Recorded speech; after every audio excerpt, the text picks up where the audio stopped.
ছুটে এসেছেন ক্রিকেটার ইমরুল কায়েস এবং মেহেদী হাসান মিরাজ। প্রিয় বক্তার সান্নিধ্য পেয়ে হয়েছেন আবেগ আপ্লুত। তাদের কথোপকথনের একটি ভিডিও এরই মধ্যে ভাইরাল হয়েছে সামাজিক যোগাযোগ মাধ্যমে।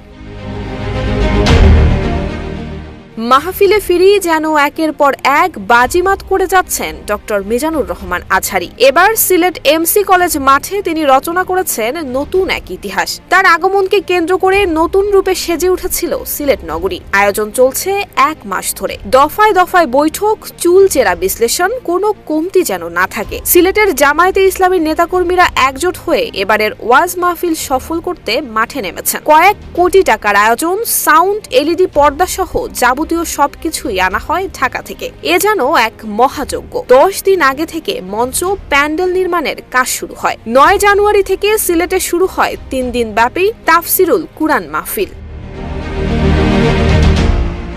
দীর্ঘ 12 বছর পর আঞ্জুমানে খেদমতে কুরআনের আয়োজনে 3 দিন ব্যাপী এই তাফসির মাহফিলে মধ্যমণি হন মিজানুর রহমান আজহারী। এর আগে গ্রেফতার হওয়ার আগ পর্যন্ত এই মাহফিলে টানা 35 বছর বক্তব্য দিয়েছেন মাওলানা দেলোয়ার হোসেন সাইদি। এরপর এলো সেই মাহেন্দ্রক্ষণ।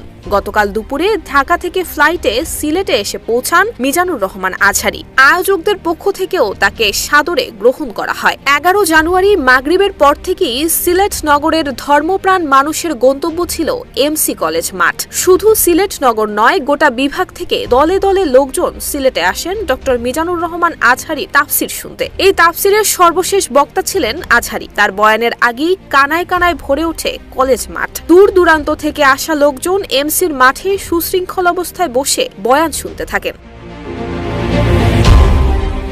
বিগত সরকারের রোষানলে দেশান্তরী হয়েছিলেন তরুণ প্রজন্মের কাছে ব্যাপক জনপ্রিয় মিজানুর রহমান আজহারী। এরপর থেকে আলেম ওলামা এবং মুসল্লিদের কাছে তার জনপ্রিয়তা ক্রমশই বাড়তে থাকে। তার ইচ্ছে ছিল প্রতিটি বিভাগে একটি করে ওয়াজ মাহফিলের আয়োজন করবেন। এবার সেভাবেই আগাচ্ছেন তিনি। সাজানো গোছানো পরিবেশে হচ্ছে মাহফিল, থাকছে আধুনিক প্রযুক্তির ছোঁয়া। সিলেটে ইতিহাস রচনার পর জনপ্রিয় এই বক্তার পরবর্তী গন্তব্য কোথায় হতে পারে তা নিয়ে যেন কৌতূহলের শেষ নেই দেশবাসীর মাঝে।